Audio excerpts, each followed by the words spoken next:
하나님의 말씀은 사도행전 8장 2절과 3절입니다. 본문 말씀은 사도행전 7장 54절부터인데요. 8장 2절과 3절만 같이 한번 읽어보도록 하겠습니다. 경건한 사람들이 스데반을 장사하고 위하여 크게 울더라. 사울이 교회를 잔멸할세 각 집에 들어가 남녀를 끌어다가 옥에 넘기니라. 아멘. 옆에 분들과 앞에 분들 한번 보시고 같이 한번 인사 반갑게 하시겠습니다. 잘 오셨습니다. 은혜 많이 받으세요. 안녕하세요. 네. 작은 씨앗이 하나 있습니다. 이 씨앗을 뿌리는 거죠. 흙으로 조금 이렇게 덮을 수가 있습니다. 아직은 미리 볼 수 없지만 거기에 어떤 가능성이 있잖아요. 씨앗을 땅속에다가 뿌렸는데 어떤 성장의 힘도 있지 않겠습니까? 때로는 시간이 좀 걸려야 될 겁니다. 많은 비도 좀 와야 될 것 같고 또 햇빛도 좀 적당하게 좀 쬐야 될 것 같고 바람도 세차게 부는 시간도 좀 있겠지요. 그런 인내의 과정들을 좀 지나야 어느덧 한 그루의 나무가 됩니다. 그리고 그 나무에서 열매가 맺히게 되는 거죠. 어린 시절 전쟁통에 겨우겨우 사셨던 분들도 있을 수 있어요. 때로는 가난에 찌들어서, 때로는 핍박에 찌들어서, 먹고 살기 힘들어서 관계 어려움 때문에 왜 하필 이 가정에서 태어났을까? 이런저런 시간들을 통해서 어려운 나날들을 보냈던 혹독한 한겨울 같은 시간들을 보낼 수도 있습니다. 그러나 그 고난의 과정들 속에서 하나님은 우리를 나무로 그 나무에서 주렁주렁 열매가 맺도록 나아가는 과정인 줄 믿습니다. 당장은 볼 수는 없겠지만 거기에 가능성이 있고 당장은 눈에 들어오지 않겠지만 성장의 힘이 있다라고 하는 거죠. 오늘 말씀은 7장 후반부의 이 스데반의 순교와 8장 초반부의 이 사울의 박해에 대한 좀 말씀입니다. 한 사람은 순교하고요. 다른 한 사람은 무지막지하게 교회를 박해하는 모습들이 나란히 연결이 되는 장면들이 있습니다. 여러분은 어떠십니까? 사울의 역할을 감당하고 계십니까? 아니면 스데반의 역할을 감당하고 계십니까? 스데반은 예수님을 전하다가 극심한 박해를 받아 돌에 맞아 순교하게 됩니다. 하지만 끝까지 담대한 믿음을 지키는 모습이 있어요. 사도행전 7장 55절에 보니까 스데반이 성령 충만하여, 뭐가 충만해요? 성령 충만하여 하늘을 우러러 주목하여 하나님의 영광과 및 예수께서 하나님 우편에 서신 것을 보고 아멘. 지금 스데반이 돌에 맞아 죽어가고 있는 과정입니다. 그럼에도 불구하고 하나님과 영적인 교제가 계속 이루어지고 있는 아름다운 장면이 보여지고 있는 거예요. 돌에 맞아 죽어가고 있는데 평안한 스데반의 모습을 보여주고 있는 거죠. 그리고 자신에게 돌을 던지는 이들을 향해서 이렇게 말합니다. 주여 이 죄를 그들에게 돌리지 마옵소서. 그들을 용서하고 있는 모습이죠. 그렇게 숨을 거둡니다. 그 고난의 자리에서 스데반은 오히려 하나님의 영광과 그 사랑을 잘 보여주고 있습니다. 여러분은 어떠십니까? 인생의 고난 속에서 하나님을 바라본 경험이 있으십니까? 누가 뭐라고 해도 나 이 정도 고난을 겪어봤어. 누가 뭐라고 해도 나보다 힘든 시간들을 겪어본 사람이 없을 거야 라고 하시는 분들이 있다면 그때 느꼈던 마음, 그때 하나님을 바라봤던 어떤 경험 여전히 있으십니까? 인생의 고난을 겪으며 상처를 받고 때로는요 하나님께 실망하는 순간이 찾아오기도 합니다. 나 그런대로 믿음으로 살았는데 절망하게 되는 거죠. 하나님만 바라보고 살아간 것 같은데 우리의 삶이 전혀 나아지지 않는 모습들이 있는 겁니다. 청소년 시절 신앙의 회의와 갈등을 겪은 한 인물이 있습니다. 왜곡된 신앙에 반발을 하는 거지요. 그러면서 고통을 겪고 상처를 심하게 받고 실망까지 하게 되었습니다. 그런데 그가 그러한 과정들을 지나면서 놀랍지요. 성숙한 하나님의 사람으로 그 신앙으로 성장해 나간 거예요. 그래서 그가 참 많은 책을 썼습니다. 필립이 한시입니다. 국내에도 한 20권 이상의 책들이 들어와서 베스트셀러로 너무 많은 사람들이 읽고 있어요. 정말 하나님 앞에 실망할 수밖에 없는 청소년 시절을 보냈지만 그 가운데 하나님께서 어떻게 사랑해 주셨는지, 그럼에도 불구하고 하나님을 신뢰할 수밖에 없었던 이유에 대해서 그의 책들 곳곳에 기록이 되어 있습니다. 성경 속 하나님의 성품과 약속을 되새기는 것이 필요합니다라고 필립이 한시는 자주 그의 책에서 언급하고 있습니다. 때로는 고난의 의미를 이해하지 못하더라도 그 질문을 하나님께 솔직히 내어놓고 기도하자는 거지요. 하나님의 크신 뜻을 신뢰하는 법을 배우는 것이 성숙한 신앙의 여정이라고 이렇게 그가 이야기를 합니다. 어떠십니까? 우리가 고난 가운데 실망이 찾아올 수도 있고, 신앙에 대한 회의가 들 수도 있고, 하나님에 대한 의심이 들 수도 있고, 그래서 낙심하고, 그래서 절망하고, 포기하고 싶은, 교회를 떠나고 싶은 마음까지도 들 수 있다는 거죠. 근데 여러분 놀라지 마십시오. 그러한 과정들이 있기 때문에 오히려 성숙한 하나님의 사람으로 되어 가기도 한다는 겁니다. 요한복음 16장 33절 말씀에 이것을 너희에게 이르는 것은 너희로 내 안에서 평안을 누리게 하려 함이라. 세상에서는 너희가 뭘 당할까요? 환난을 당하나 담대하라. 내가 세상을 이기었노라. 아멘. 주님도 이 땅에 계시는 동안 너무 많은 고난을 겪으셨어요. 그러나 주님이 이미 세상을 이기신 줄 믿습니다. 그렇기 때문에 우리는요, 승리가 보장된 경주를 하는 거예요. 힘들고 어려운 인생의 여러 우여곡절, 굴곡진 삶을 경험할 수 있겠지만 누가 봐도 책 한 권 쓸 정도로 힘든 나날을 보내왔지만 오히려 승리가 보장된 경주, 하나님이 함께 하시는 삶인 줄 믿습니다. 물론 초대교회 성도들이요, 로마 제국의 박해 가운데 카타콤에 모였습니다. 카타콤은 지하묘지예요. 땅을 파고 들어가서 거기서 숨어 지내는 겁니다. 그 지하 묘지에서 그들이 뭐 했을까요? 하나님께 예배드렸어요. 그들이 뭐 했을까요? 하나님을 찬양했어요. 서로 사랑하고 서로 위로하고 격려했다는 거예요. 박해가 있는데 죽을 똥 살똥하며 살아가고 있는데 막 이 사람 저 사람 끌려가서 막 이런 모양 저런 모양으로 다 죽어가고 있는데 그럼에도 불구하고 서로 위로하고 서로 격려하고 서로 사랑하는 모습들이 그들에게 있었다는 거죠. 로마서 8장 18절의 말씀에 생각하건대 현재의 고난은 장차 우리에게 나타날 영광과 비교할 수 없도다. 아멘. 여러분, 그들이 카타콤 안에서 인내하고 있어요. 그들의 인내는요, 장차 주어질 하나님의 영광을 바라보면서 빛을 발한 삶이었습니다. 한여름에 그렇게 우러대던 매미가 요즘은 보이지도 않고 들리지도 않네요. 이 매미는요, 대부분의 시간을 어둡고 조용한 땅 속에서 보낸다지요. 어떤 매미는 한 3년, 땅 속에서 말이에요. 어떤 매미는 종에 따라 다르지만 17년.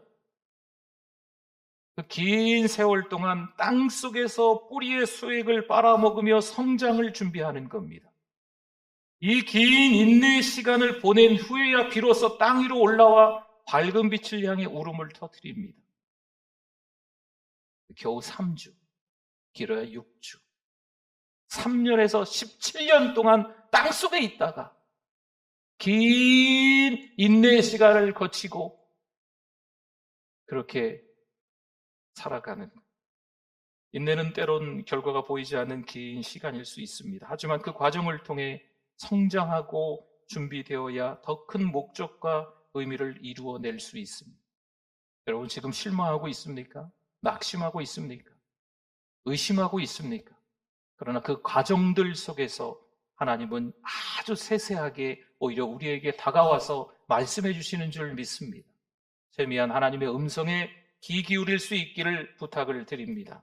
성도 여러분, 우리도 때로는 땅속 같은 어둠 가운데 시련을 겪고 하나님의 응답이 지체되는 것처럼 느껴질 때가 있습니다. 하지만 그 시간을 통해서 하나님께서는 우리를 더욱 강하게 다듬어 주시고 단단한 믿음을 갖춘 자로 자라게 하시는 줄 믿습니다. 사울은요, 스데반의 순교 현장에서 교회를 핍박하던 사람입니다. 하지만 이후 그가 예수 그리스도를 만나고 회개하고 복음의 사도로 바뀌죠. 그 변화를 통해 하나님께서 인내 시간을 통해 신앙을 다듬고 성장하게 하시는 과정을 엿볼 수가 있습니다. 그런데 이 과정에서 중요한 게 있습니다. 사울이 예수님을 만나서 회개하고 변화돼서 하나님께서 귀하게 사용하시는 그릇으로 사용하심에 아주 중요한 과정이 있는 거예요. 성경 가운데서 하나님의 성품과 하나님의 약속을 되새기는 시간이 필요하다는 거예요. 여러분, 때로는 우리는 힘들고 어려운 나날들을 보내지만 이 하나님의 말씀, 성경 속에서 하나님의 성품이 무엇인지를 발견하는 게 너무 중요하다는 겁니다. 자칫 우리가 실수하는 게 있어요. 어느 날 아침 성경을 여는 거죠. 오늘 이 말씀을 주시네. 성경은 오늘의 운세를 나온 책이 아닙니다. 오늘 어떻게 내가 살아가야 될까? 떠나라 그러네. 직장을 떠나야 되겠다. 내가 가지고 있는 돈 어떻게 써야 되겠다. 성경에서 이게 단순하게 우리에게 오늘을 어떻게 살아가야 될지, 오늘의 감정을 어떻게 표현해야 될지 나오는 그런 책이 아니에요. 성경은요, 어떻게 살아야 할지 알려주는 깊은 삶의 원리라고 말할 수 있어요. 여러분, 그 원리는 단순한 규칙이 아니라 하나님의 성품과 그 뜻이 담겨 있는 지혜입니다. 성경의 원리는 우리의 순간적인 기분이나 상황에 따라 흔들리지 않고 언제나 하나님의 뜻을 따라 우리를 인도하는 기준이 되는 거예요. 한번 예를 들어 볼까요? 고난이 올 때 우리에게 인내를 가르쳐주는 게 하나님의 말씀입니다. 어려움 가운데서 하나님의 사랑과 신실함을 신뢰하게 만드는 게 성경 하나님의 말씀이라는 거죠. 이렇게 성경은 우리가 매일매일의 삶 가운데서 하나님과 더욱 가까워지게 만드는 거예요. 우리의 믿음이 흔들리지 않는 기초 위에 세워지도록 도와주는 지침이 바로 성경이에요. 성경은요, 오늘의 운세를 점쳐주는 게 아닙니다. 여러분, 교회 와서 하나님의 말씀을 듣다 보니까 아브라함이 어디를 떠났대? 나도 떠나야 되는가 보다. 이건 하나님의 응답이다. 여러분, 이건 하나님의 응답이 아니에요. 잘못 들으신 거예요.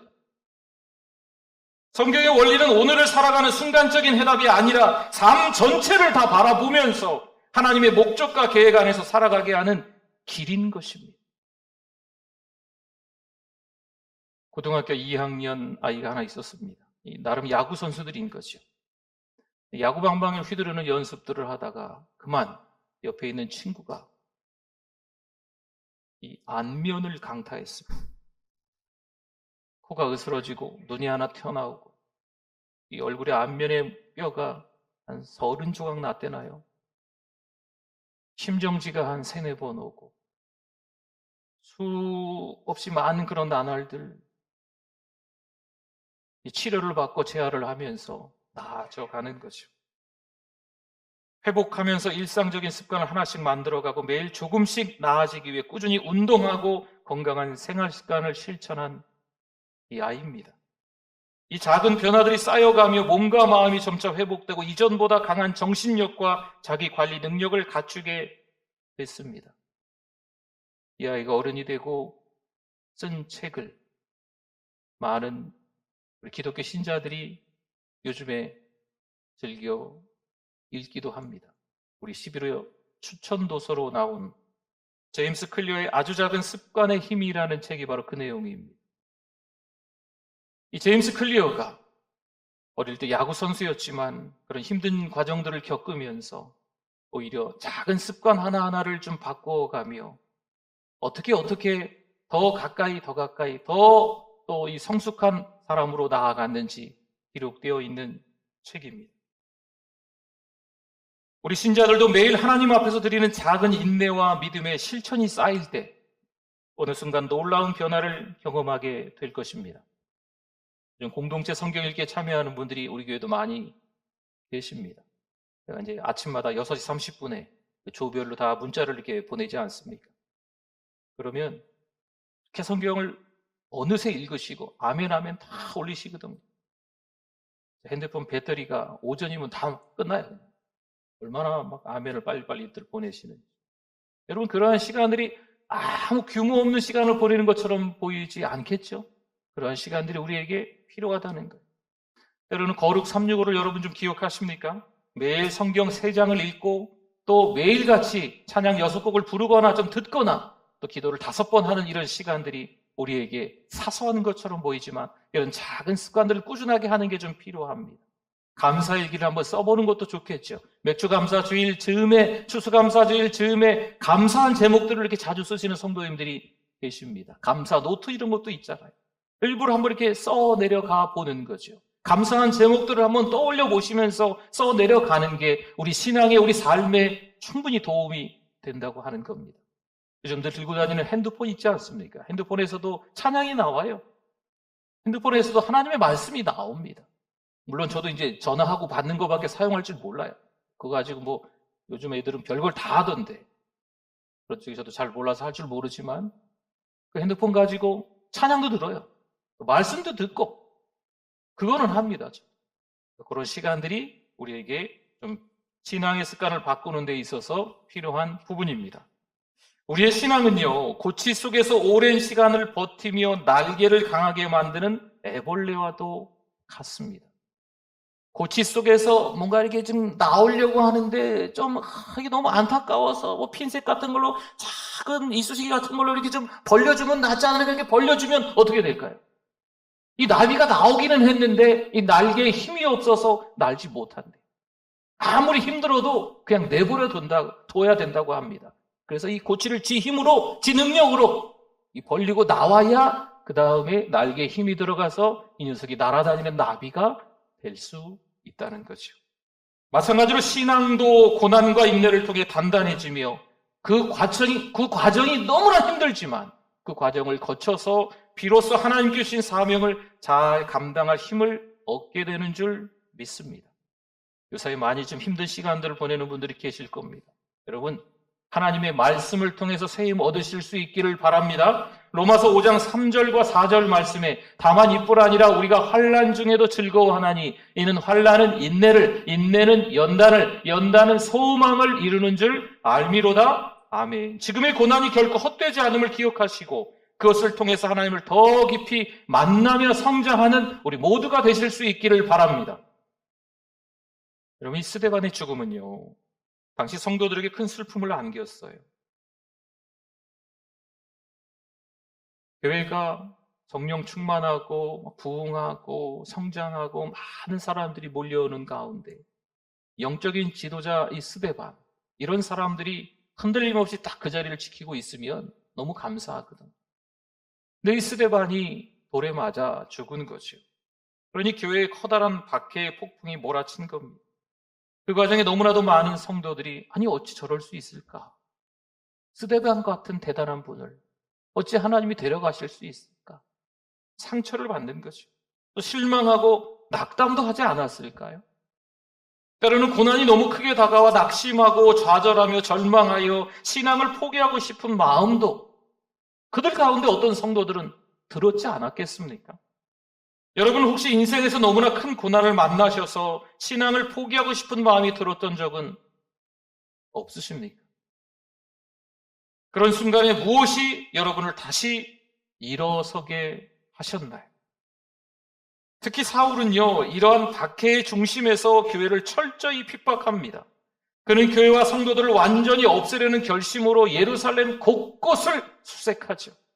사도행전 8장 3절에 그렇게 말씀이 나왔죠. 사울이 교회를 잔멸할새 뿌리를 뽑는 거예요. 각 집에 들어가 남녀를 끌어다가 옥에 넘기니라. 아멘. 그의 박해는 너무나도 혹독했습니다. 이러한 박해로 인해 많은 성도들은 예루살렘을 떠나고 각기 다른 지역으로 흩어질 수밖에 없었어요. 그곳에 머무르자니 죽는 거거든요. 다른 방법이 없었어요. 다 흩어질 수밖에 없었어요. 실망하고 좌절하며 눈물을 흘리며 때로는 고통의 여정이 될 수밖에 없는 거죠. 그러나 하나님은 그것마저도 사용하신 줄 믿습니다. 흩어진 성도들이요, 유대와 사마리아를 비롯해 자신들이 도착한 곳곳에서 예수님을 전하기 시작합니다. 그가 예수님을 이미 만났거든요. 그들이 이미 성령 충만하거든요. 물론 도망 나왔지만, 흩어졌지만 그럼에도 불구하고 예수 그리스도를 그 현장에서 전하고 있다는 거죠. 혹시 여러분의 삶 가운데 어려움이나 고난이 오히려 복음을 전할 기회가 된 적이 있으십니까? 무진장 힘들지만 그래도 예수님을 전하신 적이 있으십니까? 하나님은 우리의 고난을 통해서도 복음을 확장하시는 분인 줄 믿습니다.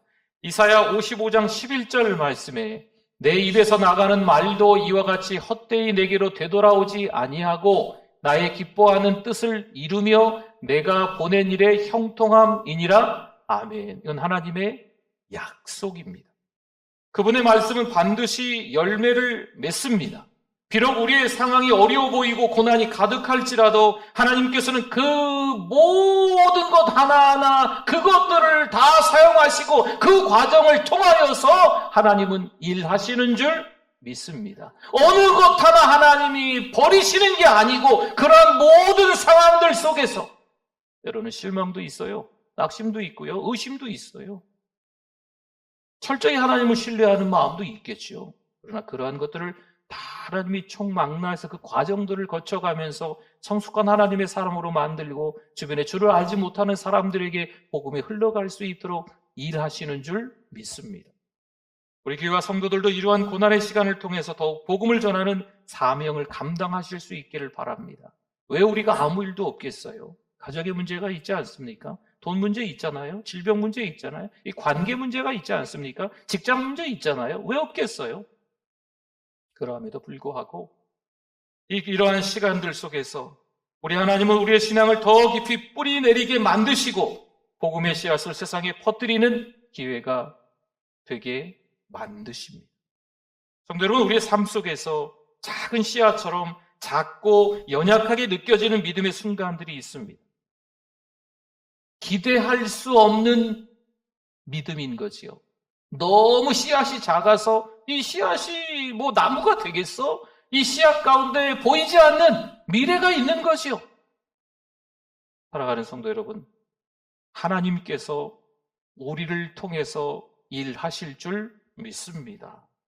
하나님은 그 씨앗이 땅속에서 긴 시간 인내하며 자라듯이 우리 역시 고난 가운데서 믿음의 뿌리를 더 깊게 내리기를 원하고 계십니다.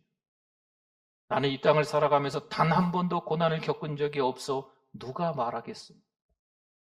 나는 신앙으로 살아가면서 내 신앙이 전혀 흔들린 적이 단 한 번도 없어 누가 말하실 수 있겠습니까? 근데 어떤 분은 그게 과거인 거예요. 근데 어떤 분은 그게 현재인 거죠. 여러분 잘 이겨내셨습니다. 그리고 지금 현재 그 의심과 실망과 좌절과 절망과 낙담의 시간을 걷는 분들은 이겨내실 수 있어요. 이 시간의 과정을 잘 지나실 수 있기를 부탁을 드립니다. 겸손과 기도에 대해 강조한 앤드류 머레이는요, 기도 응답이 지체되는 이유를 몇 가지로 설명하고 있습니다. 내가 하나님 앞에 매달리고 기도했는데 하나님이 아무런 응답을 하시지 않는 거죠. 하나님이 체념하신 건 아닐까? 졸거나 주무시는 건 아닐까? 이런 생각이 우리 믿음의 사람들에게도 저에게도 때로는 있다는 거죠. 제가 하나님 앞에 여기서 막 기도하거든요. 뭐라 써주신 기도 제목들 가지고 하나님 앞에 기도하는데 누가 봐도 이분은 빨리빨리 응답해 주셔야 될 가정 같아요. 다급한 기도 제목들이 있어요. 근데 하나님은 응답 안 하시는 거예요.